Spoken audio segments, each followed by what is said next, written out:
കർത്താവിൻ്റെ അതിപരിശുദ്ധ നാമം വാഴ്ത്തപ്പെടുമാറാകട്ടെ. ഈ കഴിഞ്ഞ 3 ആഴ്ചകളായി ആത്മാവിൻ്റെ ഫലം പുറപ്പെടുവിക്കുന്ന ജീവിതം എന്നുള്ള വിഷയത്തോട് ബന്ധപ്പെട്ട് വചനത്തിൽ നിന്ന് ചില വസ്തുതകൾ ഒരുമിച്ച് ചിന്തിക്കുവാനായിട്ട് ദൈവം നമ്മെ സഹായിച്ചു. ആത്മാവിൻ്റെ ഫലം ആർക്ക് പുറപ്പെടുവിക്കുവാനായിട്ട് കഴിയും? ആത്മാവിൻ്റെ ഫലം പുറപ്പെടുവിക്കുന്നതിനുള്ള തടസ്സങ്ങൾ എന്തൊക്കെയാണ്? ആത്മാവിൻ്റെ ഫലത്തിൻ്റെ സവിശേഷതകൾ എന്തൊക്കെയാണ്? ഈ വിഷയങ്ങളായിരുന്നല്ലോ കഴിഞ്ഞ 3 ആഴ്ചകളിൽ നാം ചിന്തിച്ചുകൊണ്ടിരുന്നത്. ഇന്ന് ചിന്തിക്കാനായിട്ട് ആഗ്രഹിക്കുന്നത് ആത്മാവിൻ്റെ ഫലത്തിൻ്റെ 9 സദ്ഗുണങ്ങൾ എന്നുള്ള വിഷയമാണ്. ആത്മാവിൻ്റെ ഫലത്തിൻ്റെ 9 സദ്ഗുണങ്ങൾ, 9 virtues of the fruit of the spirit. Galatia ലേഖനം 5-ാം അധ്യായം 22-23 വാക്യങ്ങളിൽ പൗലോസ് ഗലാത്യ സഭയിലെ ദൈവമക്കളെ ഓർപ്പിക്കുന്നത് ആത്മാവിൻ്റെ ഫലമോ സ്നേഹം, സന്തോഷം, സമാധാനം, ദീർഘക്ഷമ, ദയ, പരോപകാരം, വിശ്വസ്തത, സൗമ്യത, ഇന്ദ്രിയജയം. ഈ വകയ്ക്ക് വിരോധമായി ഒരു ന്യായപ്രമാണവുമില്ല എന്ന് പറഞ്ഞുകൊണ്ട് താൻ ആത്മാവിൻ്റെ ഫലത്തിൻ്റെ 9 സദ്ഗുണങ്ങൾ അവരെ ഓർപ്പിക്കുകയാണ്. നമ്മുടെ കഴിഞ്ഞ ആഴ്ചയിലെ പഠനത്തിൻ്റെ ഭാഗമായിട്ട് നാം ഓർക്കുകയുണ്ടായി, ഇത് ആത്മാവിൻ്റെ 9 വ്യത്യസ്ത ഫലങ്ങളല്ല, അവിടെ ഏകവചനത്തിലാണ് രേഖപ്പെടുത്തിയിരിക്കുന്നത്. ആത്മാവിൻ്റെ ഫലമോ സിംഗുലർ ഫോമിലാണ്, the fruit of the spirit. അത് ആത്മാവിൻ്റെ 9 വ്യത്യസ്ത ഫലങ്ങളല്ല, മറിച്ച് ആത്മാവിൻ്റെ ഫലം എന്ന ഏകവചനത്തിൽ പറഞ്ഞിട്ട് 9 ഗുണവിശേഷങ്ങൾ അപ്പോസ്തലനായ പൗലോസ് ഈ ഭാഗത്ത് വിശ്വാസികളെ ഓർപ്പിക്കുകയാണ്. ഇത് നമ്മുടെ കുട്ടികളെയൊക്കെ ചെറുപ്രായത്തിൽ തന്നെ കാണാതെ പഠിപ്പിക്കുന്ന വാക്യമാണ്. ഇന്നത്തെ ഈ മീറ്റിങ്ങിൽ അറ്റൻഡ് ചെയ്യുന്ന പല പ്രിയപ്പെട്ടവർക്കും കാണാതെ പറയാനായിട്ട് കഴിയുന്ന വചനത്തിൻ്റെ ഒരു ഭാഗമാണ് ഗലാത്യ ലേഖനം 5-ാം അധ്യായം അതിൻ്റെ 22-23 വാക്യങ്ങൾ.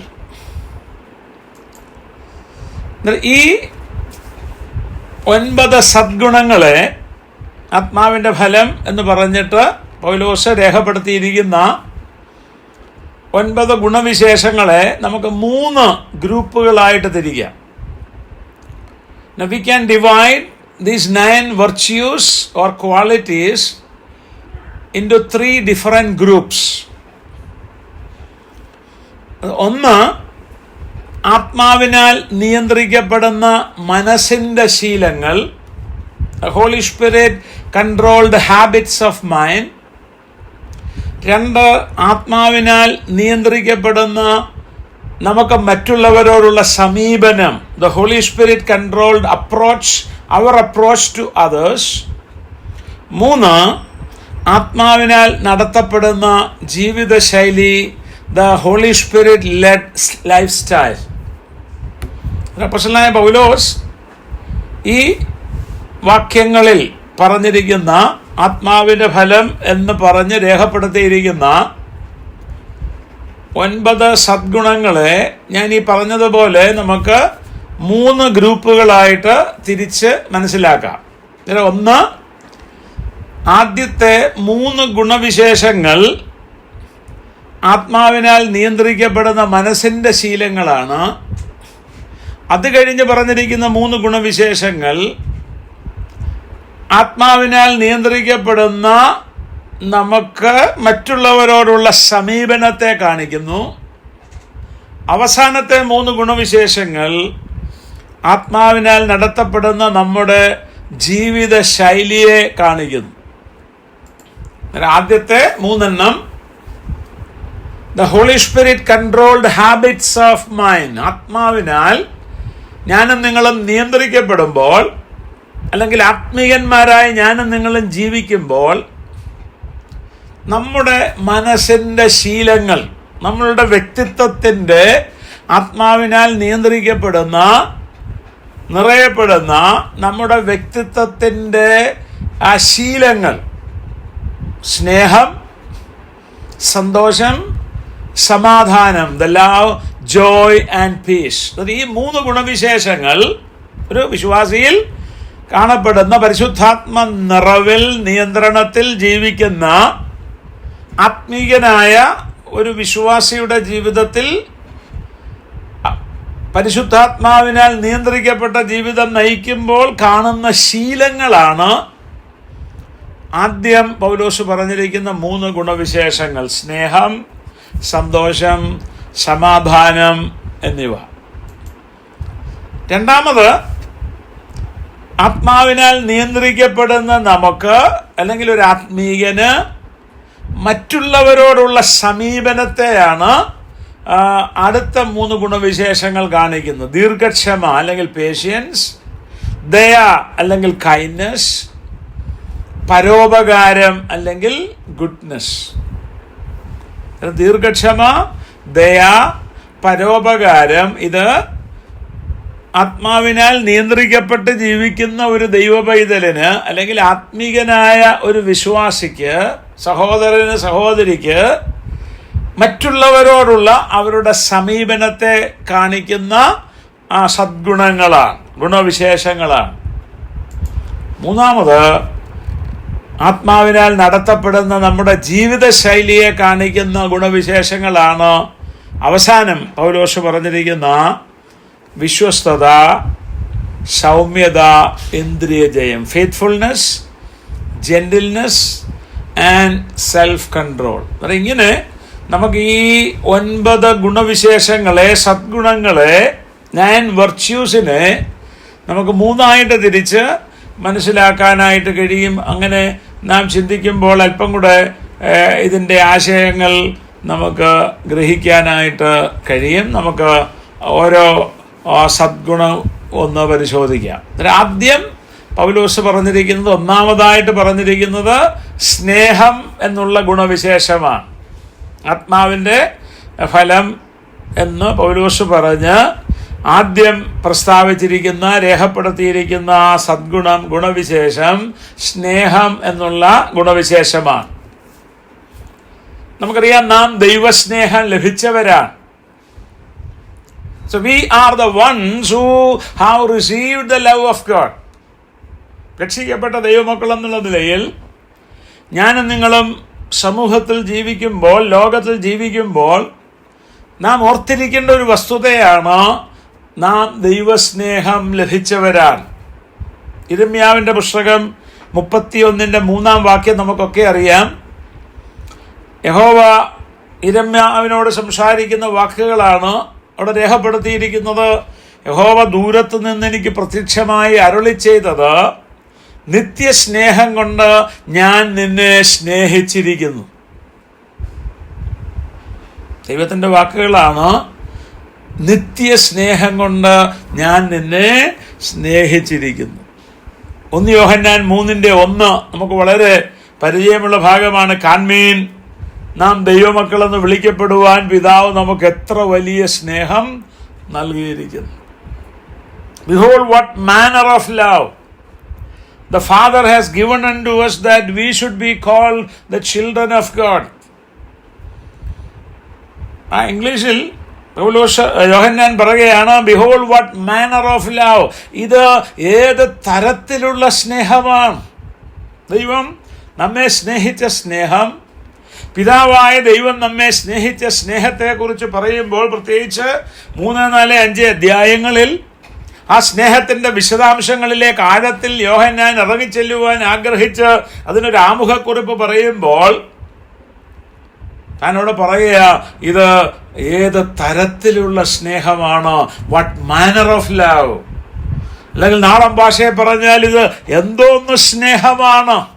എന്നിട്ട് അതിൻ്റെ ആശയം ശരിയായ നിലയിൽ ഉൾക്കൊണ്ടുകൊണ്ട് തന്നെയാണ് നമുക്ക് മലയാളത്തിൽ സായിപ്പ് തർജ്ജമ ചെയ്തിരിക്കുന്നത്. കാൺമീൻ, നാം ദൈവമക്കളെന്ന് വിളിക്കപ്പെടുവാൻ പിതാവ് നമുക്ക് എത്ര വലിയ സ്നേഹം നൽകിയിരിക്കുന്നു. ദൈവത്തിൻ്റെ സ്നേഹം,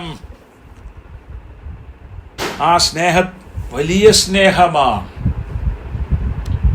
നമ്മൾ വചനത്തിൻ്റെ ആഴത്തിലേക്ക് ഇറങ്ങി ചെല്ലുമ്പോൾ ഈ സ്നേഹത്തിൻ്റെ പ്രത്യേകതകൾ നിരവധിയായിട്ട് നമുക്ക് കാണാൻ കഴിയും. ദൈവത്തിൻ്റെ സ്നേഹം അത് നിരുപാധികമായ സ്നേഹമാണ്, നിസ്വാർത്ഥമായ സ്നേഹമാണ്, നിസ്സീമമായ സ്നേഹമാണ്, നിത്യമായ സ്നേഹമാണ്, നിരന്തരമായ സ്നേഹമാണ്, നിർമ്മലമായ സ്നേഹമാണ്, നിർവ്യാജമായ സ്നേഹമാണ്, അത് നിസ്തുല്യമായ സ്നേഹമാണ്. എന്ന് പറഞ്ഞാൽ ദൈവം നമ്മെ സ്നേഹിച്ചതുപോലെ ആരും ഇതുവരെ സ്നേഹിച്ചിട്ടില്ല.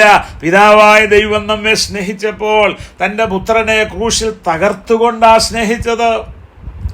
യേശുക്രിസ്തു നമ്മെ സ്നേഹിച്ചപ്പോൾ തന്നെ നമുക്ക് വേണ്ടി ഏൽപ്പിച്ച് തന്നുകൊണ്ടാണ് സ്നേഹിച്ചത്. നമ്മൾ ഗലാത്യ ലേഖനത്തിൽ വായിക്കുന്നുണ്ട്, ഞാൻ ക്രിസ്തുവിനോടുകൂടെ ക്രൂശിക്കപ്പെട്ടിരിക്കുന്നു, ഇനി ജീവിക്കുന്നത് ഞാനല്ല, ക്രിസ്തു അത്രേ എന്നിൽ ജീവിക്കുന്നു. ഇപ്പോൾ ഞാൻ ജഡത്തിൽ ജീവിക്കുന്നതോ എന്നെ സ്നേഹിച്ച് എനിക്ക് വേണ്ടി തന്നെ ഏൽപ്പിച്ചു തന്ന ദൈവപുത്രങ്കലുള്ള വിശ്വാസത്താൽ അത്രേ ജീവിക്കുന്നത്. ദൈവത്തിൻ്റെ സ്നേഹം വ്യക്തിപരമായി ലഭിച്ചവരാണ് ഞാനും നിങ്ങളും. ദൈവത്തിന് സ്തോത്രം. അന്നേരം അങ്ങനെ സ്നേഹം ലഭിച്ച നമ്മുടെ ഉത്തരവാദിത്തം എന്താണ്? ദൈവത്തിൻ്റെ സ്നേഹം ലഭിച്ച ഞാനും നിങ്ങളും മറ്റുള്ളവരെ സ്നേഹിക്കേണ്ടതാണ്. We who have received love, we have the responsibility to love others. We must love others. അതാ യേശു ക്രിസ്തു പഠിപ്പിച്ചത്. യോഹന്നാൻ 13:34-35 വാക്യങ്ങൾ, നിങ്ങൾ തമ്മിൽ സ്നേഹിക്കണമെന്ന് പുതിയൊരു കൽപ്പന ഞാൻ നിങ്ങൾക്ക് തരുന്നു, ഞാൻ നിങ്ങളെ സ്നേഹിച്ചതുപോലെ നിങ്ങളും തമ്മിൽ സ്നേഹിക്കണം. എന്നിട്ട് എന്താ കർത്താവ് പറഞ്ഞത്? നിങ്ങൾക്ക് തമ്മിൽ സ്നേഹമുണ്ടെങ്കിൽ നിങ്ങൾ എൻ്റെ ശിഷ്യന്മാരെന്ന് എല്ലാവരും അറിയും.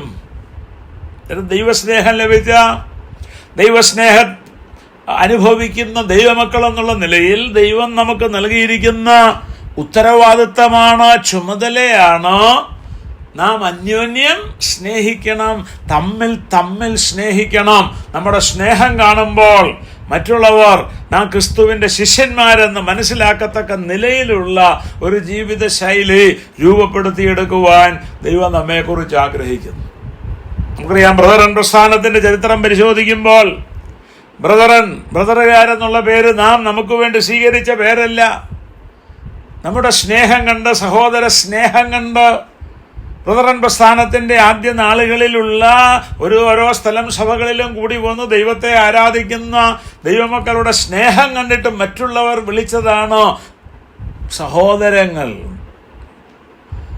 ഇന്നത്തെ ലോകം നമ്മെ കാണുമ്പോൾ, നമ്മുടെ ഇടപെടലുകൾ വീക്ഷിക്കുമ്പോൾ, നമ്മുടെ സംസാര ശൈലി ശ്രദ്ധിക്കുമ്പോൾ, ഒരു സഹോദരന് മറ്റു സഹോദരനോടുള്ള ആറ്റിറ്റ്യൂഡ് പരിശോധിക്കുമ്പോൾ ഇന്ന് ആ നിലയിൽ അവർക്ക് പറയാനായിട്ട് കഴിയുമോ എന്നുള്ളത് ഒന്ന് ഈ സന്ദർഭത്തിൽ വിലയിരുത്തുന്നത് നല്ലതായിരിക്കും. നമ്മുടെ കുറവുകളെ മനസ്സിലാക്കുന്നതിനും പൗലോസ് കർത്താവായ യേശുക്രിസ്തു എഫെസോസിലെ ദൈവമക്കളെ കുറിച്ച് പറഞ്ഞതുപോലെ ആദ്യ സ്നേഹം വിട്ടുകളഞ്ഞു എന്നുള്ളൊരു കുറ്റം നമ്മെക്കുറിച്ച് പറയാതിരിക്കത്തക്ക നിലയിൽ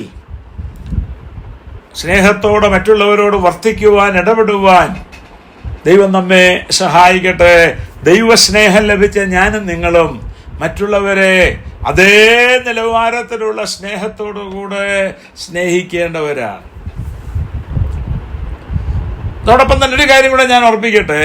ആത്മാവിൻ്റെ ഫലം പുറപ്പെടുവിക്കുന്നവൻ തൻ്റെ പ്രവൃത്തികളിലൂടെ ആ സ്നേഹം പ്രകടിപ്പിക്കേണ്ടതാണ്. So one who bears the fruit of the Spirit will exhibit his love through his works. തൻ്റെ പ്രവൃത്തികളിലൂടെ, താൻ ചെയ്യുന്ന സൽപ്രവൃത്തികളിലൂടെ, തൻ്റെ ഇടപെടലിലൂടെ ആ സ്നേഹം പ്രദർശിപ്പിക്കുന്ന നിലയിൽ, പ്രകടിപ്പിക്കുന്ന നിലയിൽ, മറ്റുള്ളവർ മനസ്സിലാക്കത്തക്ക നിലയിൽ അവൻ പ്രവർത്തിക്കും, അവൻ ഇടപെടും, അവൻ ജീവിക്കും. അതാ 1 യോഹന്നാൻ 3:16 മുതലുള്ള വാക്യങ്ങളിൽ യോഹന്നാൻ ഓർപ്പിക്കുന്നത്. യോഹന്നാൻ എഴുതിയ 1-ാം ലേഖനം 3-ാം അധ്യായം അതിൻ്റെ 16 മുതലുള്ള വാക്യങ്ങളിൽ യോഹന്നാൻ ഓർപ്പിക്കുന്നത് ആ വസ്തുതയാണ്. അവൻ നമുക്ക് വേണ്ടി തൻ്റെ പ്രാണനെ വെച്ചുകൊടുത്തതിനാൽ നാം സ്നേഹമെന്ത് എന്നറിഞ്ഞിരിക്കുന്നു. നാമും സഹോദരന്മാർക്ക് വേണ്ടി പ്രാണനെ വെച്ചു കൊടുക്കേണ്ടതാകുന്നു. 17-ാം വാക്യം, എന്നാൽ ഈ ലോകത്തിലെ വസ്തുവകയുള്ളവൻ ആരെങ്കിലും തൻ്റെ സഹോദരന് മുട്ടുള്ളത് കണ്ടിട്ട് അവനോട് മനസ്സലിവ് കാണിക്കാഞ്ഞാൽ ദൈവത്തിൻ്റെ സ്നേഹം അവനിൽ എങ്ങനെ വസിക്കും? കുഞ്ഞുങ്ങളെ, നാം വാക്കിനാലും നാവിനാലുമല്ല പ്രവൃത്തിയിലും സത്യത്തിലും തന്നെ സ്നേഹിക്കുക. നമുക്ക് വളരെ വളരെ വലിയൊരു ഉത്തരവാദിത്വമാണ് ദൈവാത്മാവ് ഈ ഭാഗത്ത് നമ്മെ ഓർപ്പിക്കുന്നത്. കർത്താവ് തൻ്റെ പ്രാണനെ നമുക്ക് വേണ്ടി ഏൽപ്പിച്ചു തന്നതുകൊണ്ടാണ് നാം സ്നേഹമെന്തെന്നറിഞ്ഞത്. ദൈവസ്നേഹത്തിൻ്റെ സമ്പൂർണമായ പ്രദർശനം നമുക്ക് കാണാനായിട്ട് കഴിയുന്ന കാൽവറി ക്രൂശിലാണ്. നമുക്ക് വേണ്ടി കർത്താവ് തന്നെ ഏൽപ്പിച്ചു തന്നപ്പോൾ അവിടെ ആ ദൈവസ്നേഹത്തിൻ്റെ സമ്പൂർണമായ ആ പ്രദർശനം നമുക്ക് ദൃശ്യമായി തീർന്നു. അന്നേരം നാമും അതേ നിലയിൽ തന്നെ യോഹന്നാൻ ഓർപ്പിക്കുകയാണ്, സഹോദരന്മാർക്ക് വേണ്ടി പ്രാണനെ വെച്ചു കൊടുക്കേണ്ടവരാണ്. എന്നിട്ടൊരു ഉത്തരവാദിത്തമാണ് 17-18 വാക്യങ്ങൾ ഓർപ്പിക്കുന്നത്. തൻ്റെ സഹോദരനെ മുട്ടുള്ളത് കണ്ടിട്ട് പ്രാപ്തിയുള്ള മനുഷ്യൻ അവനോട് മനസ്സലിവ് കാണിക്കാഞ്ഞാൽ ദൈവത്തിൻ്റെ സ്നേഹം അവനിൽ എങ്ങനെ വസിക്കും? എന്നിട്ട് പറയുകയാണോ, നാം വാക്കിനാലും നാവിനാലുമല്ല പ്രവൃത്തിയിലും സത്യത്തിലും തന്നെ സ്നേഹിക്കുക. നമുക്കറിയാം, ദൈവസ്നേഹത്തെക്കുറിച്ചൊരു ക്ലാസ് എടുക്കാൻ പറഞ്ഞാൽ, ദൈവസ്നേഹത്തെക്കുറിച്ചൊരു പ്രസംഗിക്കാൻ പറഞ്ഞാൽ, ഇന്നത്തെ എൻ്റെ കേൾവിക്കാരിൽ എല്ലാ പ്രിയപ്പെട്ടവർക്കും സഹോദരന്മാരും സഹോദരിമാരും അവരവർക്ക് അനുവാദമുള്ള യോഗങ്ങളിൽ തീർച്ചയായിട്ടും അവർ ക്ലാസ് എടുക്കും, അവർ പ്രസംഗിക്കും. വാക്യങ്ങൾ ഉദ്ധരിച്ചുകൊണ്ട് പ്രസംഗിക്കാൻ കഴിവുള്ളവരാണ് എന്നെ ശ്രദ്ധിക്കുന്നത്. അത് പ്രസംഗിക്കാൻ എളുപ്പമാണ്, പഠിപ്പിക്കാൻ എളുപ്പമാണ്, പക്ഷെ അത് പ്രവൃത്തിയിൽ കാണിക്കാനാണ് ദൈവാത്മാവ് ഇവിടെ നമ്മോട് ആവശ്യപ്പെടുന്നത്. വാക്കിനാലും നാവിനാലുമല്ല പ്രവൃത്തിയിലും സത്യത്തിലും തന്നെ സ്നേഹിക്കുക.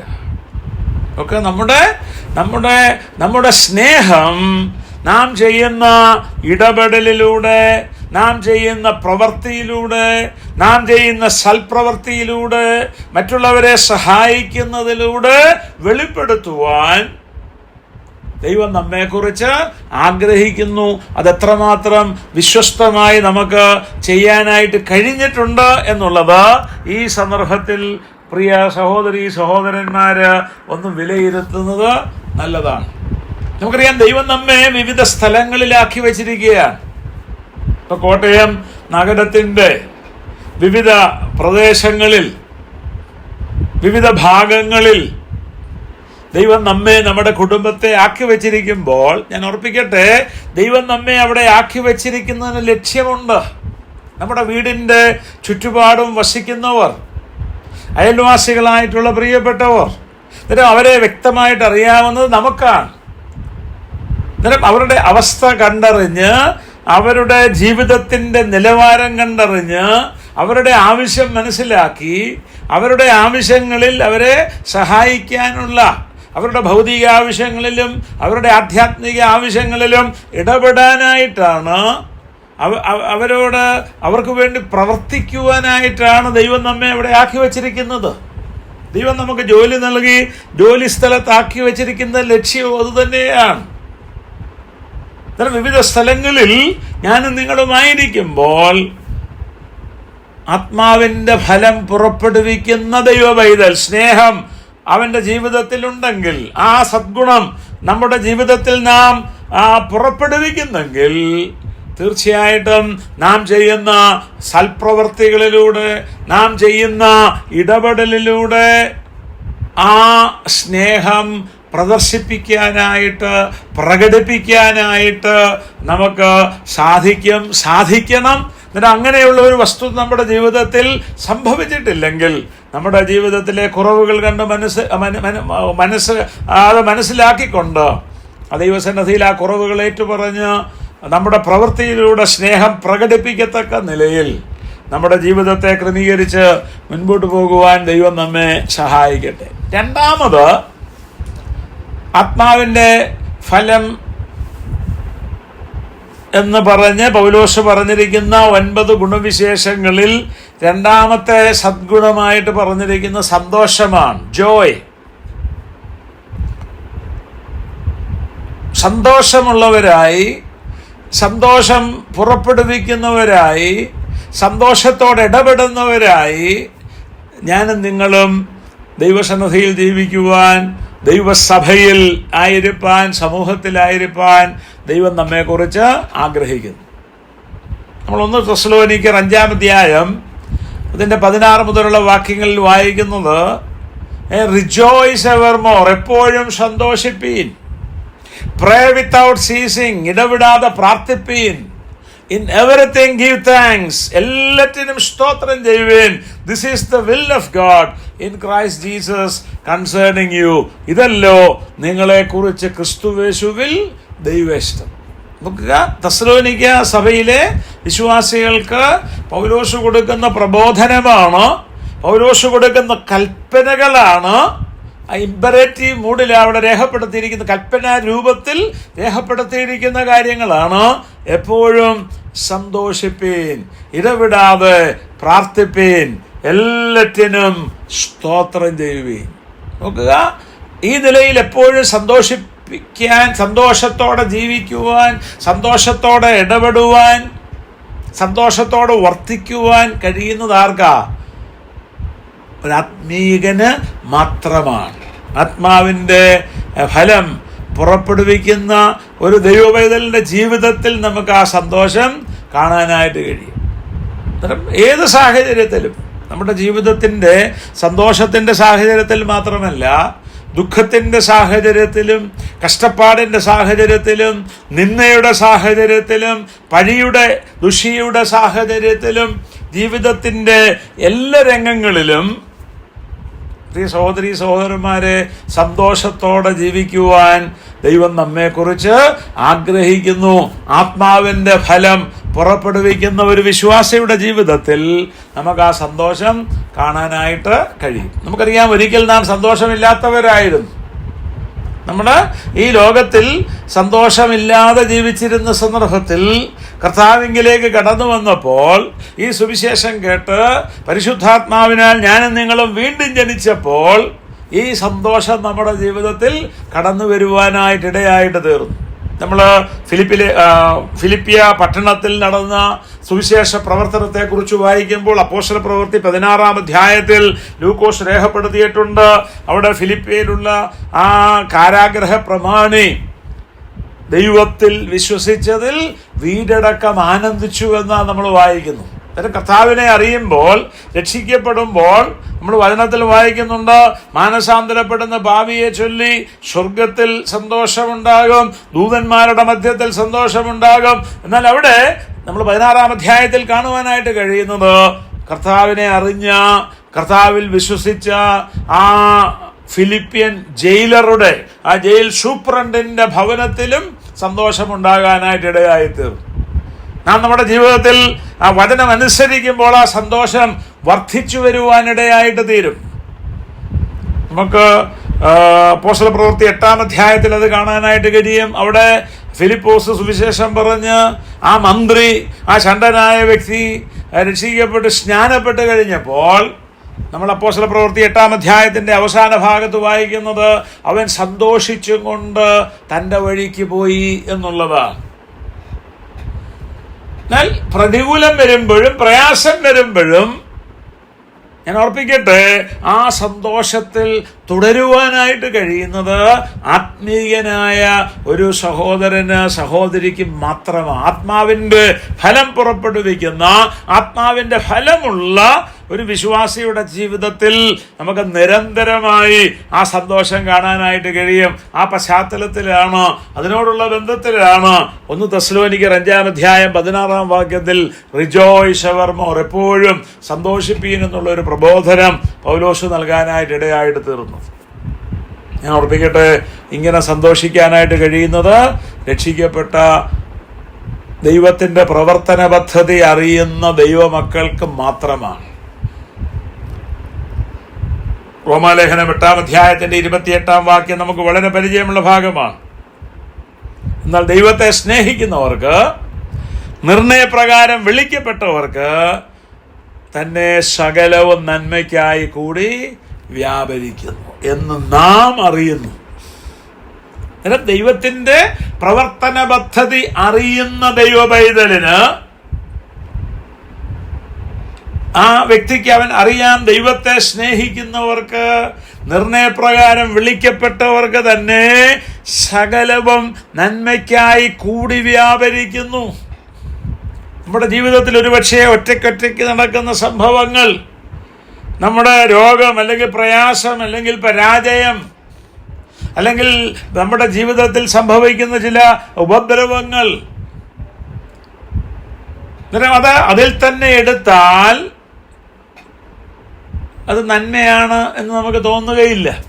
എന്നാൽ ആ കാര്യങ്ങളെ പൗലോസ് ഇവിടെ പറയുകയാണ്, അങ്ങനെ ഒറ്റയ്ക്കൊറ്റയ്ക്ക് നടക്കുന്ന സംഭവങ്ങളെ നമ്മുടെ നന്മയ്ക്കാക്കി തീർക്കാൻ കഴിയുന്നവനാണ് ദൈവമെന്ന് മനസ്സിലാക്കുന്ന ദൈവവൈതലിന് ഏത് സാഹചര്യത്തിലും അവൻ്റെ ക്രിസ്തീയ ജീവിതത്തിൽ ഈ സദ്ഗുണം, സന്തോഷം പുറപ്പെടുവിക്കുവാനായിട്ട് കഴിയും. ദൈവം നമ്മെ അതിനായിട്ട് സഹായിക്കട്ടെ. അന്നേരം ഒന്ന്, ആ സ്നേഹം, ആ ദൈവികമായ സ്നേഹം എൻ്റെ ജീവിതത്തിലുണ്ടോ എന്ന് ഒന്ന് പരിശോധിക്കുവാൻ ദൈവം നമ്മെ സഹായിക്കട്ടെ.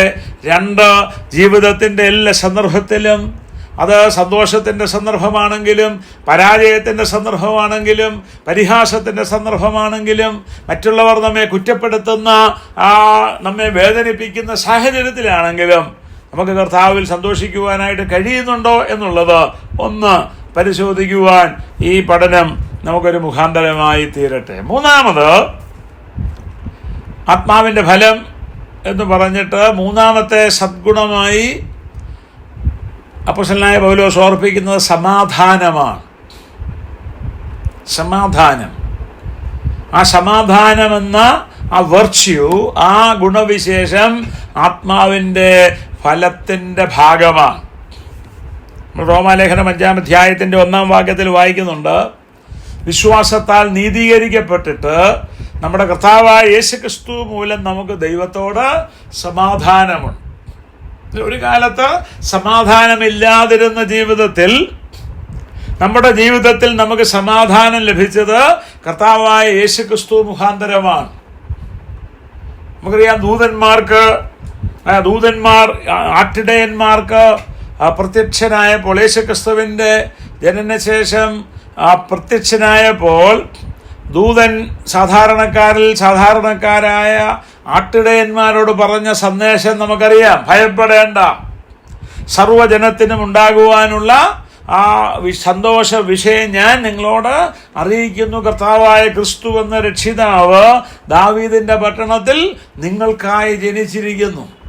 അന്നേരം യേശുക്രിസ്തുവിന്റെ ജനനത്തിന്റെ സന്ദേശം, ഒരു രക്ഷിതാവ് ജനിച്ചു എന്നുള്ള സന്ദേശം, അത് നമ്മുടെ ജീവിതത്തിൽ നിന്നും ഭയമകറ്റുന്ന സന്ദേശമാണ്. നമുക്ക് സമാധാനം നൽകുന്ന ആ സന്ദേശമാണ്. നമ്മുടെ ജീവിതത്തിൽ സന്തോഷം നൽകുന്ന സന്ദേശമാണ്. അന്നേരം ആ കർത്താവായ യേശുക്രിസ്തു ഒരുക്കിയ രക്ഷ നമ്മുടെ ജീവിതത്തിന്റെ ഭാഗമായി തീരുമ്പോൾ, ഇവിടെ പൗലോസ് പറയുക, വിശ്വാസത്താൽ നീതീകരിക്കപ്പെട്ടിട്ട് നമ്മുടെ കർത്താവായ യേശുക്രിസ്തു മൂലം നമുക്ക് ദൈവത്തോട് സമാധാനമുണ്ട്. ആ സമാധാനം നമ്മുടെ ജീവിതത്തിൽ അനുഭവിക്കുന്നുണ്ടോ എന്ന് ഒന്ന് വിലയിരുത്തുവാൻ ദൈവം നമ്മെ സഹായിക്കട്ടെ. നമ്മുടെ ജീവിതത്തിൽ നാം ആത്മാവിൻ്റെ ഫലം പുറപ്പെടുവിക്കുന്നവരാണെങ്കിൽ തീർച്ചയായിട്ടും ആ ദൈവികമായ സമാധാനം പുറപ്പെടുവിക്കുന്നവരായി, സമാധാനമുള്ളവരായി, സമാധാനത്തോടുകൂടെ നമ്മുടെ ക്രിസ്തീയ ജീവിതം നയിക്കാനായിട്ട് നമുക്ക് കഴിയും. അങ്ങനെ നമ്മുടെ അനുദിന ജീവിതത്തിൽ സമാധാനമുണ്ടാകണമെങ്കിൽ, ഒന്നാമത് ഞാൻ ഓർപ്പിക്കാനായിട്ട് ആഗ്രഹിക്കുന്നു, നമ്മുടെ പ്രാർത്ഥനാ ജീവിതത്തെ നാം ക്രമപ്പെടുത്തേണ്ടതാണ്. We need to organize our prayer life. ഒരു വിശ്വാസി സമൂഹത്തിൽ ജീവിക്കുമ്പോൾ അവന് ക്രമീകൃതമായ ഒരു പ്രാർത്ഥനാ ജീവിതമുണ്ടായിരിക്കണം. ഫിലിപ്പി ലേഖനം 4-ാം അധ്യായത്തിന്റെ 6 മുതൽ 7 വരെയുള്ള വാക്യങ്ങളിൽ പൗലോസ് സഭയെ ഓർപ്പിക്കുന്ന ഇപ്രകാരമാണ്: ഒന്നിനെക്കുറിച്ചും വിചാരപ്പെടരുത്, എല്ലാറ്റിലും പ്രാർത്ഥനയാലും അപേക്ഷയാലും നിങ്ങളുടെ ആവശ്യങ്ങൾ സ്തോത്രത്തോടുകൂടെ ദൈവത്തോട് അറിയിക്കുക അത്രേ വേണ്ടത്. 7-ാം വാക്യം: എന്നാൽ സകല ബുദ്ധിയെയും കവിയുന്ന ദൈവസമാധാനം നിങ്ങളുടെ ഹൃദയങ്ങളെയും നിലവുകളെയും ക്രിസ്തുയേശുവിങ്കിൽ കാക്കും. അന്നേരം ആത്മാവിന്റെ ഫലത്തിന്റെ ഭാഗമായ സമാധാനം നമ്മുടെ അനുദിന ജീവിതത്തിൽ പുറപ്പെടുവിക്കണമെങ്കിൽ, ആ സദ്ഗുണം നമ്മുടെ ജീവിതത്തിന്റെ ഭാഗമായി തുടരണമെങ്കിൽ, പൗലോസ് ഇവിടെ ഓർപ്പിക്കുന്നത് നാം നമ്മുടെ പ്രാർത്ഥനാ ജീവിതത്തെ ക്രമപ്പെടുത്തുക, ക്രമീകൃതമായി പ്രാർത്ഥിക്കുന്ന ഒരു ശീലം നമ്മുടെ ജീവിതത്തിലുണ്ടെങ്കിൽ സമാധാനത്തോടുകൂടെ ഒരു ജീവിതം നയിക്കുവാനായിട്ട് നമുക്ക് കഴിയും എന്ന് ഫിലിപ്പി ലേഖനം 4-ാം അധ്യായത്തിന്റെ 6-ഉം 7-ഉം വാക്യങ്ങളിൽ പൗലോസ് ഓർപ്പിക്കുക. എന്താ പറയുന്നത്? ഒന്നിനെക്കുറിച്ചും വിചാരപ്പെടരുത്, എല്ലാറ്റിലും പ്രാർത്ഥനയാലും അപേക്ഷയാലും നിങ്ങളുടെ ആവശ്യങ്ങൾ ദൈവത്തോട് അറിയിക്കുക, സ്തോത്രത്തോടെ അറിയിക്കുക. എന്നിട്ട് പറയുകയാണ്, എന്നാൽ അങ്ങനെ നിങ്ങൾ ചെയ്യുമെങ്കിൽ സകല ബുദ്ധിയെയും കവിയുന്ന ദൈവസമാധാനം നിങ്ങളുടെ ഹൃദയങ്ങളെയും നിലവുകളെയും ക്രിസ്തുയേശുവിൽ കാക്കും. ദൈവിക സമാധാനത്തോടെ അനുദിന ജീവിതത്തിൽ ജീവിക്കാനായിട്ട് കഴിയുന്നില്ലെങ്കിൽ, ഇവിടെ ദൈവാത്മാവ് നമ്മെ ഓർപ്പിക്കുന്ന വസ്തുതയാണ്, നാം ദൈവസന്നിധിയിൽ നമ്മുടെ പ്രശ്നങ്ങളുമായിട്ട് കടന്നു വരിക, ഒന്നിനെക്കുറിച്ചും വിചാരപ്പെടാതെ കടന്നു വരിക, നമ്മുടെ ആവശ്യങ്ങൾ സ്തോത്രത്തോടെ അത് ലഭിച്ചു എന്നുള്ള പൂർണ്ണ വിശ്വാസത്തോടെ ദൈവസന്നിധിയിൽ അറിയിക്കുക. അപ്പോൾ നമ്മുടെ ജീവിതത്തിൽ സകല ബുദ്ധിയെയും കവിയുന്ന ദൈവസമാധാനം അനുഭവിക്കാനായിട്ട് കഴിയും. ദൈവം നമ്മെ സഹായിക്കട്ടെ. അതുകൊണ്ട് പ്രാർത്ഥന ജീവിതം, പ്രിയ സഹോദരി സഹോദരന്മാരെ, നമ്മുടെ ജീവിതത്തിൽ ക്രമപ്പെടുത്തുവാൻ ഈ പഠനം നമുക്ക് മുഖാന്തരമായി തീരട്ടെ. രണ്ടാമത് ഞാൻ ഓർപ്പിക്കാനായിട്ട് ആഗ്രഹിക്കുന്നത്, ചിന്തിക്കേണ്ട കാര്യങ്ങൾ മാത്രം ചിന്തിക്കുക. Think only of the things you need to think about. നമ്മൾ ഈ ലോകത്തിലെ എല്ലാ കാര്യങ്ങളും ചിന്തിക്കേണ്ട കാര്യമൊന്നുമില്ല. എല്ലാവരുടെയും കാര്യങ്ങളെക്കുറിച്ച് ആദ്യ പിടിക്കേണ്ട കാര്യങ്ങളൊന്നുമില്ല. നാം ചിന്തിക്കേണ്ട കാര്യങ്ങൾ മാത്രം ചിന്തിക്കുക.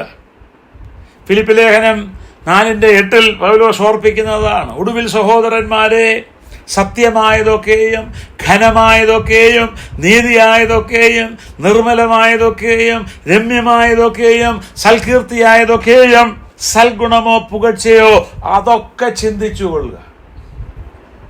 ആവശ്യമില്ലാതെ ടെൻഷൻ പിടിക്കേണ്ട കാര്യം ഇല്ല. നാട്ടുകാരുടെ എല്ലാ പ്രശ്നവും എടുത്തിട്ട് ടെൻഷൻ പിടിക്കേണ്ട കാര്യമില്ല.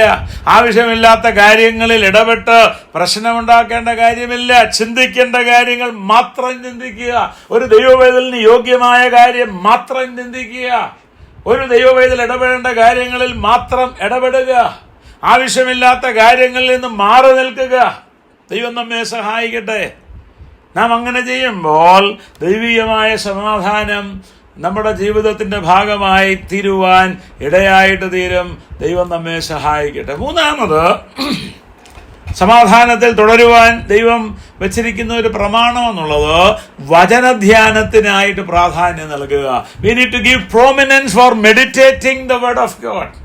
ദൈവവചനം വായിച്ച്, ദൈവവചനം പഠിച്ച്, ദൈവവചനം ധ്യാനിക്കാനായിട്ട് നാം സമയം വേർതിരിക്കുന്നെങ്കിൽ ആ ദൈവത്തിന്റെ വചനം നമ്മുടെ ജീവിതത്തിൽ നമുക്ക് നിരന്തരമായ സമാധാനം നൽകുമെന്നുള്ളത് ഈ സന്ദർഭത്തിൽ ഓർപ്പിക്കാനായിട്ട് ഞാൻ ആഗ്രഹിക്കുക. ഫിലിപ്പി ലേഖനം 4-ാം അധ്യായം 9-ാം വാക്യം. അവിടെ പൗലോസ് ഫിലിപ്പിയ സഭയെ ഓർപ്പിക്കുന്ന ഇങ്ങനെയാണ്: എന്നോട് പഠിച്ചും ഗ്രഹിച്ചും കേട്ടും കണ്ടുമുള്ളത് പ്രവർത്തിക്കുക. പൗലോസ് ഫിലിപ്പിയരുടെ മധ്യത്തിലായിരുന്നപ്പോൾ അവര് പൗലോസിൽ നിന്ന് പഠിച്ചതും പൗലോസിൽ നിന്ന് ഗ്രഹിച്ചതും പൗലോസിൽ നിന്ന് കേട്ടതും പൗലോസിൽ കണ്ടതുമുള്ള കാര്യങ്ങൾ പ്രവർത്തിക്കുക. എന്നാൽ സമാധാനത്തിന്റെ ദൈവം നിങ്ങളോട് കൂടെ ഇരിക്കും. ദൈവത്തിന്റെ വചനം നാം പഠിക്കുമ്പോൾ ആ ദൈവത്തിന്റെ വചനത്തിൽ, ദൈവത്തിന്റെ വചനം നമ്മെ പഠിപ്പിച്ച കാര്യങ്ങൾ, നാം ഏത് നിലയിൽ ജീവിക്കണം, ഏത് നിലയിൽ പ്രവർത്തിക്കണം, നാം ഏത് നിലയിൽ ഇടപെടണം. അന്നേരം നമ്മുടെ ജീവിതത്തിൽ നാം അറിഞ്ഞിരിക്കേണ്ട കാര്യങ്ങൾ, ദൈവാത്മാവ് രേഖപ്പെടുത്തിയിരിക്കുന്ന കാര്യങ്ങൾ, അത് നാം പഠിക്കുമ്പോൾ, അത് നാം ധ്യാനിക്കുമ്പോൾ, അത് നാം മനസ്സിലാക്കുമ്പോൾ പൗലോസ് എന്താ ഇവിടെ ഓർപ്പിക്കുന്നത്? സമാധാനത്തിന്റെ ദൈവം നിങ്ങളോട് കൂടെ ഇരിക്കും. അന്നേരം വിശ്വാസത്താൽ നീതീകരിക്കപ്പെട്ടിട്ട് ക്രിസ്തുയേശു മുഖാന്തരം സമാധാനം ലഭിച്ച ദൈവമക്കൾ ആ സമാധാനത്തിൽ തുടരണമെങ്കിൽ, ദൈവത്തോടുള്ള സമാധാനത്തിൽ നമ്മുടെ ജീവിതത്തിൽ സമാധാനമുള്ളവരായി തുടരണമെങ്കിൽ 3 കാര്യങ്ങൾ ഞാൻ ഓർപ്പിച്ചു. നമ്മുടെ പ്രാർത്ഥനാ ജീവിതത്തെ ക്രമപ്പെടുത്തുക, ക്രമമായ ഒരു പ്രാർത്ഥനാശീലം രൂപപ്പെടുത്തുക, ചിന്തിക്കേണ്ട കാര്യങ്ങൾ മാത്രം ചിന്തിക്കുക, ദൈവവചനത്തിന്, ധ്യാനത്തിന്, പഠനത്തിന് പ്രാധാന്യം നൽകുക, സമാധാനമുള്ളവരായി, സമാധാനം നമ്മുടെ ജീവിതത്തിന്റെ ഭാഗമായി തുടരുന്നതിന് ഇടയായിട്ട് തീരും. ദൈവം നമ്മെ സഹായിക്കട്ടെ. 4ാമത്തെ ഗുണവിശേഷമായിട്ട് പൗലോസ് ഇവിടെ പറയുന്നത്, 4ാമത്തെ സൽഗുണമായിട്ട് പൗലോസ് ഓർപ്പിക്കുന്നത് ദീർഘക്ഷമ എന്നുള്ളതാണ്. പേഷ്യൻസ്. നമുക്കറിയാം, ഇന്ന് വളരെ തിരക്കിന്റെ ലോകമാണ്. എല്ലാവരും വളരെ തിരക്കുള്ളവരാ. സമാധാനത്തിൽ, ശാന്തതയോട് കാര്യങ്ങളിൽ ഇടപെടാനായിട്ട് പലർക്കും ആഗ്രഹമില്ല. നമുക്ക് സമയമില്ല, തിരക്കാണ്. ദൈവത്തിന്റെ വചനം എന്താ പറയുന്നത്? സങ്കീർത്തനം 37:7, യഹോവയുടെ മുമ്പാകെ മിണ്ടാതെ ഇരുന്ന് അവനായി പ്രത്യാശിക്കുക. ദൈവത്തിന്റെ സന്നിധിയിൽ മിണ്ടാതെ ഇരുന്ന് അവനായി പ്രത്യാശിക്കുക. ദൈവത്തിന്റെ സന്നിധിയിൽ ഇപ്പം നമ്മൾ ആഗ്രഹിക്കുന്ന പോലെ പെട്ടെന്ന് നമ്മളങ്ങോട്ട് പറയുമ്പോൾ കർത്താവ് അങ്ങ് ചെയ്തു തരുന്ന ഒരു രീതിയല്ല. ദൈവത്തിന്റെ സന്നിധിയിൽ നമ്മൾ കാര്യങ്ങളൊക്കെ അവതരിപ്പിച്ച് മിണ്ടാതെ ഇരിക്കണം. ദൈവത്തിനായിട്ട് പ്രത്യാശിക്കുക. ദൈവം പ്രവർത്തിക്കുന്നതിനായിട്ട്, ദൈവത്തിന്റെ സമയത്തിനായിട്ട് കാത്തിരിക്കാനുള്ള ക്ഷമയോടെ, ദീർഘക്ഷമയോടെ കാത്തിരിക്കാനുള്ള ഉത്തരവാദിത്വം നമുക്ക് ഉണ്ട്. നമ്മൾ യാക്കോബിന്റെ ലേഖനം, യാക്കോബ് എഴുതിയ ലേഖനം 1-ാം അധ്യായത്തിൽ അതിന്റെ 2 മുതലുള്ള വാക്യങ്ങളിൽ യാക്കോബ് ഓർപ്പിക്കുന്നത് എങ്ങനെയാണ്? എൻ്റെ സഹോദരന്മാരെ, നിങ്ങൾ വിവിധ പരിശോധനകളിൽ അകപ്പെടുമ്പോൾ നിങ്ങളുടെ വിശ്വാസത്തിന്റെ പരിശോധന സ്ഥിരത ഉളവാക്കുന്നുവെന്നറിഞ്ഞ് അത് അശേഷം സന്തോഷമെന്നെണ്ണുവീൻ. എന്നാൽ നിങ്ങൾ ഒന്നിലും കുറവില്ലാതെ തികഞ്ഞവരും സമ്പൂർണരുമാകേണ്ടതിന് സ്ഥിരതയ്ക്ക് തികഞ്ഞ പ്രവൃത്തിയുണ്ടാകട്ടെ. അതിവിടെ വിശ്വാസികളെ ഓർപ്പിക്കുകയാണ്. വിശ്വാസിയുടെ ജീവിതത്തിൽ വിവിധ പരിശോധനകൾ കടന്നു വരുമ്പോൾ ആ പരിശോധനകളുടെ ആത്യന്തികമായ ലക്ഷ്യം അത് നിങ്ങളുടെ വിശ്വാസത്തിന്റെ പരിശോധനയാണ്. നിങ്ങൾ വിശ്വാസത്തിൽ എവിടെ നിൽക്കുന്നുവെന്ന് നിങ്ങളെ ബോധ്യപ്പെടുത്തുന്നതിന് ദൈവം വെച്ചിരിക്കുന്ന ക്രമീകരണമാണെന്നോർക്കുമ്പോൾ ക്ഷമയോടുകൂടെ അതിനെ നേരിടാനായിട്ട്, സ്ഥിരതയോടുകൂടെ അതിനെ നേരിടാനായിട്ട് കഴിയുമെന്നുള്ളത് യാക്കോബ് ഇവിടെ ഓർപ്പിക്കുന്നു. അത് നമ്മുടെ ജീവിതത്തിൽ നമ്മെ പക്വതയുള്ളവരാക്കി തീർക്കുന്നതിന്, നമ്മെ മെച്യൂറാക്കി, ആത്മീയമായി തികഞ്ഞവരാക്കി തീർക്കുന്നതിന്, വളരുന്നവരാക്കി തീർക്കുന്നതിന് ദൈവം വെച്ചിരിക്കുന്ന ഒരു ക്രമീകരണമാണ് വിശ്വാസത്തിന്റെ പരിശോധന എന്നുള്ളത്. ഇവിടെ യാക്കോബ് വിശ്വാസികളെ ഓർപ്പിക്കുകയാണ്. ക്ഷമാശീലമുള്ളവരായി, ആ ക്ഷമയിൽ വർദ്ധിച്ചു വരുന്നവരായി, ദീർഘക്ഷമയുള്ളവരായി ഞാനും നിങ്ങളും ആയിത്തീരേണ്ടതിന്, നമ്മെ ആ നിലയിൽ ഒരുക്കിയെടുക്കേണ്ടതിന് ദൈവം വെച്ചിരിക്കുന്ന ക്രമീകരണമാണ് അതെന്നാണ് ഇവിടെ യാക്കോബ് വിശ്വാസികളെ ഓർപ്പിക്കുന്നത്. ഞാൻ ഓർപ്പിക്കട്ടെ, പ്രകോപനത്തിന്റെ മധ്യത്തിലും ദീർഘക്ഷമയുള്ളവരായി ഞാനും നിങ്ങളും ജീവിക്കണം. നമുക്കറിയാം, ഇന്നത്തെ ലോകമെന്ന് പറഞ്ഞാൽ പ്രകോപനമുണ്ടാക്കി, പ്രശ്നമുണ്ടാക്കി, നമ്മെ സമൂഹത്തിൽ താറടിച്ച് കാണിക്കാനുള്ള ഒരു പ്രവണതയാണ്. ദൈവസഭയിലൊക്കെ അങ്ങനെയുള്ള പ്രശ്നങ്ങൾ ഞാൻ കണ്ടിട്ടുണ്ട്. ദൈവമക്കളുടെ മധ്യത്തിൽ ഞാൻ അങ്ങനെയുള്ള പ്രശ്നം കണ്ടിട്ടുണ്ട്. പ്രകോപനമുണ്ടാക്കി ഒരു വിശ്വാസിയുടെ ക്ഷമയെ പരിശോധിക്കത്തക്ക നിലയിൽ ഇടപെട്ട്, എന്ന് പറഞ്ഞാൽ ഇപ്പം എന്നോട് ചില കാര്യങ്ങൾ പറഞ്ഞാൽ എന്നെ കൊണ്ട് അരുതാത്തത് ചെയ്യിക്കുന്ന നിലയിലുള്ള സംസാരം എന്നോട് സംസാരിച്ച് ആ നിലയിൽ എന്നോട് ഇടപെട്ട് എന്നെ കൊണ്ട് തെറ്റായ നിലയിൽ സംസാരിക്കത്തക്ക നിലയിലുള്ള സാഹചര്യം ഒരുക്കുന്നവനാ സാത്താൻ. അങ്ങനെ സാത്താൻ ആ നിലയിൽ ദൈവമക്കളെ തന്നെ ആ നിലയിൽ ഉപയോഗിക്കുമ്പോൾ നമ്മുടെ പ്രതികരണം എന്തായിരിക്കണം? ദീർഘക്ഷമയോടെ. ആ പ്രകോപനത്തിന്റെ മധ്യത്തിലും ഞാൻ ആരാണെന്നുള്ള ബോധ്യത്തിൽ, ഞാൻ രക്ഷിക്കപ്പെട്ട ദൈവപൈതലാണ്, ഞാൻ സ്നാനപ്പെട്ട ദൈവപൈതലാണ്, ഞാൻ ദൈവസഭയിൽ ദൈവമക്കളോട് ചേർന്ന് ദൈവത്തെ ആരാധിക്കുന്ന ദൈവപൈതലാണ്, ഞാൻ മറ്റുള്ളവർ പ്രതികരിക്കുന്ന നിലയിൽ പ്രകോപനത്തിന്റെ മധ്യത്തിലും പ്രതികരിക്കാൻ പാടില്ല എന്നുള്ള ബോധ്യത്തോട് ഞാൻ എന്നെ തന്നെ സൂക്ഷിച്ച് ഇടപെടാനായിട്ട് എനിക്ക് കഴിയണം. ആ ഗുണവിശേഷമാണ് ആ ദീർഘക്ഷമ എന്ന് പറയുന്നത്. കൊലോസ്യ ലേഖനം 3-ാം അധ്യായം നമ്മൾ വായിക്കുമ്പോൾ അതിന്റെ 12 മുതലുള്ള വാക്യങ്ങൾ രേഖപ്പെടുത്തിയിരിക്കുന്നത്, അതുകൊണ്ട് ദൈവത്തിന്റെ വൃതന്മാരും വിശുദ്ധന്മാരും പ്രിയരുമായി മനസ്സലിവ്, ദയ, താഴ്മ, സൗമ്യത, ദീർഘക്ഷമ എന്നിവ ധരിച്ചുകൊണ്ട് 13-ാം വാക്യം, അന്യോന്യം പൊറുക്കുകയും ഒരുവനോട് ഒരുവന് വഴക്കുണ്ടായാൽ തമ്മിൽ ക്ഷമിക്കുകയും ചെയ്യുകയും. നോക്കുക, ദൈവമക്കൾക്ക് നൽകുന്ന പ്രബോധനമാണ് എന്താ? ദീർഘക്ഷമയുള്ളവരായി നമ്മൾ അന്യോന്യം പൊറുക്കണം. ഇനി തമ്മിൽ ഒരുവനോട് ഒരുവന് വഴക്കുണ്ടായാൽ എന്ത് ചെയ്യണം? തമ്മിൽ ക്ഷമിക്കണം. നമ്മെ എത്ര പ്രകോപിപ്പിച്ചാലും അരുതാത്ത ഒരു വാക്ക് നമ്മുടെ നാവിൽ വരാനായിട്ട് പാടില്ല.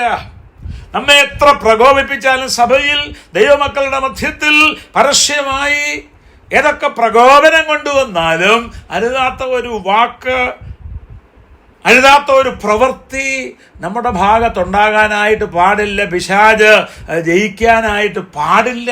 നമ്മെ തന്നെ സൂക്ഷിക്കുവാൻ, ദീർഘക്ഷമയോടെ ഇടപെടുവാൻ പ്രിയ സഹോദരീ സഹോദരന്മാരെ ദൈവം നമ്മെക്കുറിച്ച് ആഗ്രഹിക്കുന്നു. എന്നിട്ട് പൗലോസ് എന്താ പറയുന്നത്? കർത്താവ് നിങ്ങളോട് ക്ഷമിച്ചതുപോലെ നിങ്ങളും ചെയ്യുവീൻ. ദൈവം നമ്മെ സഹായിക്കട്ടെ. ദീർഘക്ഷമ അത് ആത്മാവിൻ്റെ ഫലം, അതിൻ്റെ ഭാഗമായുള്ള 9 സദ്ഗുണങ്ങളിൽ ഒരു സദ്ഗുണമാണ്. 4-മതായിട്ട് പൗലോസ് രേഖപ്പെടുത്തിയിരിക്കുന്ന സദ്ഗുണമാണ്. അന്നേരം അത് എത്രമാത്രം നമ്മിലുണ്ട് എന്നുള്ളത് ഒന്ന് പരിശോധിക്കുവാൻ ദൈവം നമ്മെ സഹായിക്കട്ടെ. ആ കാര്യത്തിൽ എന്തെങ്കിലും വീഴ്ചയുണ്ടെങ്കിൽ ആ തെറ്റുകൾ ദൈവസന്നിധിയിൽ ഏറ്റുപറഞ്ഞ് ദൈവം ആഗ്രഹിക്കുന്നു ഉന്നത നിലവാരത്തിലേക്ക് ഉയരുവാൻ നമുക്ക് നമ്മെ തന്നെ ദൈവാകരങ്ങളിൽ സമർപ്പിക്കാം. 5-മത് പറഞ്ഞിരിക്കുന്ന ദയ എന്നുള്ളതാണ്. കൈൻഡ്നെസ്, ചില ട്രാൻസ്ലേഷനിൽ ജെന്റിൽനെസ്. ആത്മാവിൻ്റെ ഫലമായി പരിശുദ്ധാത്മാവ് രേഖപ്പെടുത്തിയിരിക്കുന്ന 5-മത്തെ സദ്ഗുണമാണ്, 5-മത്തെ വെർച്യു ആണ് ദയ. നമ്മളിപ്പോൾ വായിച്ച കൊലോസ്യ ലേഖനം 3-ാം അധ്യായത്തിലുണ്ട് 12-ാമത്തെ വാക്യം, അതുകൊണ്ട് ദൈവത്തിൻ്റെ വൃതന്മാരും തെരഞ്ഞെടുക്കപ്പെട്ടവരും വിശുദ്ധന്മാരും പ്രിയരുമായി മനസ്സലിവ്, ദയ, താഴ്മ, സൗമ്യത, ദീർഘക്ഷമ എന്നിവ ധരിച്ചുകൊണ്ട് അന്യോന്യം പൊറുക്കണം. എന്നാൽ അന്യോന്യം പൊറുക്കണമെങ്കിൽ നമ്മുടെ ജീവിതത്തിൽ ഉണ്ടാകേണ്ട ഒരു ഗുണവിശേഷമാണ് ദയ. നമുക്കറിയാം, ദൈവം നമ്മോട് കാണിച്ചതും ദയയല്ലേ. ദയ എന്ന് പറയുമ്പോൾ അതിലെ അടങ്ങിയിരിക്കുന്ന ഒരാശയം, നാം അർഹിച്ചത് നമുക്ക് നൽകാതിരുന്ന ദൈവത്തിൻ്റെ സ്നേഹമാ ദയ. നാം അർഹിക്കാതിരുന്നത് നമുക്ക് നൽകിയ ദൈവത്തിൻ്റെ സ്നേഹമാ കൃപ. ഇതിന് ദൈവത്തിൻ്റെ ദയ എന്ന് പറഞ്ഞാൽ നാം അർഹിച്ച ശിക്ഷാവധി, നാം അർഹിച്ച നിത്യനരകം, നാം അർഹിച്ച ആ നരകത്തിലെ ഭയാനകമായ അന്തരീക്ഷം, അത് നമുക്ക് നൽകാതിരുന്ന ദൈവത്തിൻ്റെ സ്നേഹമാ ദയ എന്ന് പറയുന്നു. ആരെങ്കിലും നമ്മോട് വല്ലാത്ത നിലയിൽ ഇടപെടുമ്പോൾ എപ്രകാരം കർത്താവ് നമ്മോട് ദയ കാണിച്ച്, എപ്രകാരം കർത്താവ് നമ്മോട് ക്ഷമിച്ചതുപോലെ നാമും ദയ കാണിക്കുവാനായിട്ട് പ്രിയ സഹോദരീ സഹോദരന്മാരെ ദൈവം നമ്മെക്കുറിച്ച് ആഗ്രഹിക്കുന്നു. എത്രമാത്രം ഈ ഗുണവിശേഷം നമ്മുടെ ജീവിതത്തിൻ്റെ ഭാഗമാണ് എന്നുള്ളത് ഒന്ന് വിലയിരുത്തുവാൻ, ഒന്ന് ചിന്തിക്കുവാൻ, നമ്മിലേക്ക് തന്നെ ഒന്ന് നോക്കുവാൻ ദൈവം നമ്മെ സഹായിക്കട്ടെ. 6-മത് അവിടെ പറഞ്ഞിരിക്കുന്ന ഗുണവിശേഷം എന്നുള്ളത്, സദ്ഗുണമെന്നുള്ളത് പരോപകാരമാണ്, ഗുഡ്നസ്. മറ്റുള്ളവർക്ക് വേണ്ടി നല്ല നിലയിൽ പ്രവർത്തിക്കുന്ന, ഉപകാരം ചെയ്യുന്ന ഒരു ജീവിത ശൈലി രൂപപ്പെടുത്തുവാൻ ദൈവം നമ്മെക്കുറിച്ച് ആഗ്രഹിക്കുന്നു. നമുക്ക് ദൈവത്തിൽ നിന്ന് ലഭിച്ചു. അതാണ് യാക്കോബ് 1:17 നമ്മൾ വായിക്കുന്നത്, എല്ലാ നല്ല ദാനവും തികഞ്ഞ വരമൊക്കെയും ഉയരത്തിൽ നിന്ന് വെളിച്ചങ്ങളുടെ പിതാവിങ്കിൽ നിന്ന് ഇറങ്ങി വരുന്നു. ദൈവത്തിൽ നിന്ന് വരം ലഭിച്ചവരാ ഞാനും നിങ്ങളും. അങ്ങനെ ദൈവത്തിൽ നിന്ന് തികഞ്ഞ വരം ലഭിച്ച, തികഞ്ഞ ദാനം ലഭിച്ച നമ്മുടെ ഉത്തരവാദിത്തമാണ് മറ്റുള്ളവരോടും ആ നിലയിൽ പ്രവർത്തിക്കുക, പരോപകാരം ചെയ്യുക, ഗുഡ്നസ് ചെയ്യുക എന്നുള്ളത്. അതും വിജയകരമായി നമ്മുടെ ജീവിതത്തിന്റെ ഭാഗമാക്കി തീർക്കുവാൻ ദൈവമക്കളെ ദൈവം നമ്മെ സഹായിക്കട്ടെ. എബ്രായ ലേഖനം 13:16 നമ്മൾ വായിക്കുന്നു, നന്മ ചെയ്യുവാനും കൂട്ടായ്മ കാണിപ്പാനും മറക്കരുത്, ഈ വകയാഗത്തിലല്ലോ ദൈവം പ്രസാദിക്കുന്നത്. നമുക്കറിയാം, നാം രാജകീയ പുരോഹിത വർഗമാണ്. അന്നേരം ആ രാജകീയ പുരോഹിത വർഗം എന്നുള്ള നിലയിൽ നാം ദൈവസന്നിധിയിൽ അർപ്പിക്കേണ്ട യാഗങ്ങളെ കുറിച്ചാണ് ഇവിടെ ദൈവാത്മാവ് ഓർപ്പിക്കും. നന്മ ചെയ്യുക, കൂട്ടായ്മ കാണിക്കുക, ഇത് ദൈവം പ്രസാദിക്കുന്ന യാഗമാണ്. എന്നിട്ട് പരോപകാരം ചെയ്യുന്നവരായി, നന്മ ചെയ്യുന്നവരായി, കൂട്ടായ്മ കാണിക്കുന്നവരായി ജീവിക്കുവാൻ നമുക്ക് ഉത്തരവാദിത്തമുണ്ട്. നന്മ ചെയ്യുക, സൽപ്രവൃത്തി ചെയ്യുക, കൂട്ടായ്മ കാണിക്കുക. നമുക്കറിയാം, കൂട്ടായ്മ നമ്മൾ സാധാരണ കാണിക്കുന്നത് ദൈവമക്കളോടാണ്. നന്മ ചെയ്യുക, അത് പ്രധാനമായും അവിശ്വാസികളോടുള്ള ബന്ധത്തിലാണ്. വിശ്വാസികളോടുള്ള ബന്ധത്തിൽ നന്മ ചെയ്യാനുള്ള ഉത്തരവാദിത്വം നമുക്കുണ്ട്. ആ നിലയിലുള്ള വാക്യങ്ങൾ നമുക്ക് വചനത്തിൽ കാണാനായിട്ട് കഴിയും. ദൈവം നമ്മെ സഹായിക്കട്ടെ. എത്രമാത്രം നമ്മുടെ ജീവിതത്തിൽ പരോപകാരം ചെയ്യാനായിട്ട് കഴിയുന്നുണ്ട് എന്നുള്ളത് ഒന്ന് വിലയിരുത്തുവാൻ ദൈവം നമ്മെ സഹായിക്കട്ടെ. നമ്മുടെ അക്കൗണ്ടിൽ നിന്ന്, നമ്മുടെ പേഴ്സിൽ നിന്ന് മറ്റുള്ളവർക്കൊരു ഉപകാരം ചെയ്യാനായിട്ട് നാം എപ്പോഴാണ് പണം ചെലവഴിച്ചത് എന്നുള്ളത് ഒന്ന് വിലയിരുത്തുവാനായിട്ട് ദൈവം നമ്മെ സഹായിക്കട്ടെ. ഏഴാമത് നമുക്ക് കാണാനായിട്ട് കഴിയുന്നത് വിശ്വസ്തതയാണ്, ഫെയ്ത്ത്ഫുൾനെസ്. നമ്മളൊന്ന് പത്രോസ് 4:10 വായിക്കുന്ന, ഓരോരുത്തരും വരം ലഭിച്ചതുപോലെ വിവിധമായുള്ള ദൈവകൃപയുടെ നല്ല ഗൃഹവിചാരകന്മാരായി അതിനെ കൊണ്ട് അന്യോന്യം ശുശ്രൂഷിക്കുക. 1 കൊരിന്ത്യർ 4:2 വായിക്കുന്ന, ഗൃഹവിചാരന്മാരിൽ അന്വേഷിക്കുന്നതോ അവർ വിശ്വസ്തരായിരിക്കണമെന്നത്രേ. അന്നേരം ഗൃഹവിചാരകന്മാരെന്നുള്ള നിലയിൽ നമുക്ക് കൃപാവരം ലഭിച്ചത് അത് മനസ്സിലാക്കി ആ കൃപാവരങ്ങളെ കൊണ്ട് വിശ്വസ്തമായി ശുശ്രൂഷിക്കുവാൻ ദൈവം നമ്മെക്കുറിച്ച് ആഗ്രഹിക്കുന്നു. നമ്മുടെ ജീവിതത്തിൽ വിശ്വസ്തരായിരിക്കണം. വിശ്വസ്തന്മാർ കുറഞ്ഞു പോകുന്ന ഈ കാലഘട്ടത്തിൽ നമ്മുടെ ജീവിതത്തിൽ വിശ്വസ്തരായി ജീവിക്കുവാൻ പ്രിയ സഹോദരി സഹോദരന്മാരെ നമുക്ക് ഉത്തരവാദിത്തമുണ്ട്. കൃപാവരങ്ങളുടെ ഉപയോഗത്തിൽ നാം വിശ്വസ്തരായിരിക്കണം. നമുക്ക് ദൈവം നൽകിയ സമയത്തിൻ്റെ വിനിയോഗത്തിൽ വിശ്വസ്തരായിരിക്കണം. ദൈവം നമുക്ക് നൽകിയ ധനത്തിൻ്റെ വിനിയോഗത്തിൽ വിശ്വസ്തരായിരിക്കണം. ഇതൊക്കെ കർത്താവ് പരിശോധിക്കുന്ന ഒരു ദിവസമുണ്ട് എന്നുള്ള ബോധ്യത്തിൽ വിശ്വസ്തയോടുകൂടെ ഈ കാര്യങ്ങൾ വ്യാപാരം ചെയ്യുവാൻ നമുക്ക് ഉത്തരവാദിത്തമുണ്ട്. ദൈവം അതിനായി നമ്മെ സഹായിക്കട്ടെ. 8ാമത്തെ ഗുണവിശേഷം സൗമ്യത അല്ലെങ്കിൽ ജെന്റിൽനെസ്. ആത്മാവിന്റെ ഫലം പുറപ്പെടുവിക്കുന്ന വിശ്വാസിയിൽ കാണപ്പെടുന്ന 8ാമത്തെ സദ്ഗുണമാണ് സൗമ്യത. ഗലാത്യ ലേഖനം 6:1 നമ്മൾ വായിക്കുന്നു, സഹോദരന്മാരെ, ഒരു മനുഷ്യൻ വല്ല തെറ്റിലും അകപ്പെട്ടു പോയെങ്കിൽ ആത്മീയന്മാരായ നിങ്ങൾ അങ്ങനെയുള്ളവനെ സൗമ്യതയുടെ ആത്മാവിൽ യഥാസ്ഥാനപ്പെടുത്തുക, നീയും പരീക്ഷയിൽ അകപ്പെടാതിരിപ്പാൻ സൂക്ഷിച്ചുകൊള്ളുക. ഇവിടെ ദൈവസഭയിലെ ശിക്ഷണ നടപടിയോടുള്ള ബന്ധത്തിൽ പറഞ്ഞിരിക്കുന്ന ഒരു ഭാഗമാണ്. നമുക്കറിയാം, ഇന്ന് ഒരു സ്ഥലം സഭയിൽ ശിക്ഷണ നടപടി എടുക്കുകയാണെങ്കിൽ അതിൻ്റെ ആത്യന്തികമായ ലക്ഷ്യമെന്ന് പറഞ്ഞാൽ ഒരുവനെ എന്നേക്കുമായി സഭയിൽ നിന്ന് പുറത്താക്കാനാണ്. എന്നാൽ ദൈവത്തിന്റെ വചനം നമ്മെ ഓർപ്പിക്കുന്നത് ഒരു സ്ഥലം സഭയിലെ ശിക്ഷണ നടപടിയുടെ ആത്യന്തിക ലക്ഷ്യമെന്നുള്ളത് ഒരുവനെ എന്നേക്കുമായി പുറത്താക്കാനായിട്ടല്ല, മറിച്ച് അവനെ നേടാനായിട്ടാണ്. ശിക്ഷണ നടപടിയിലൂടെ ഒരു തെറ്റ് ചെയ്യുന്ന വിശ്വാസിയെ യഥാസ്ഥാനപ്പെടുത്തുവാൻ, അവനെ ശരിയിലേക്ക് മടക്കിക്കൊണ്ടുവരുവാൻ, അവനെ ആത്മീയനാക്കി തീർക്കുന്നതിനുള്ള ഒരു നടപടിക്രമമാണ് ദൈവസഭയിൽ നടപ്പിലാക്കേണ്ട ശിക്ഷണ നടപടി. ആ കോണ്ടക്സ്റ്റിലാണ് ദൈവാത്മാവിടെ ഓർപ്പിക്കുന്നത്, സഹോദരന്മാരെ, ഒരു മനുഷ്യൻ വല്ല തെറ്റിലും അകപ്പെട്ടു പോയെങ്കിൽ ആത്മീയരായ നിങ്ങൾ എന്ത് ചെയ്യണം? അങ്ങനെയുള്ളവനെ സൗമ്യതയുടെ ആത്മാവിൽ യഥാസ്ഥാനപ്പെടുത്തുക. സൗമ്യതയുള്ളവരായി മറ്റുള്ളവരുമായിട്ട് ഇടപെടുവാൻ, മറ്റുള്ളവരെ നേടുവാൻ ദൈവം നമ്മെക്കുറിച്ച് ആഗ്രഹിക്കുന്നു. അത് ആർക്കാ കഴിയുന്നത്? ആത്മീയന്മാർക്കാണ് കഴിയുന്നത്. അതുകൊണ്ടാണ് ഞാൻ പറഞ്ഞത്, ആത്മീയ മനുഷ്യൻ ആത്മാവിന്റെ ഫലം പുറപ്പെടുവിക്കുന്നവനാണ്. അങ്ങനെ പുറപ്പെടുവിക്കുമ്പോൾ അവന്റെ ജീവിതത്തിൽ കാണപ്പെടുന്ന ഒരു സദ്ഗുണമാണ് സൗമ്യത. ദൈവം നമ്മെ സഹായിക്കട്ടെ.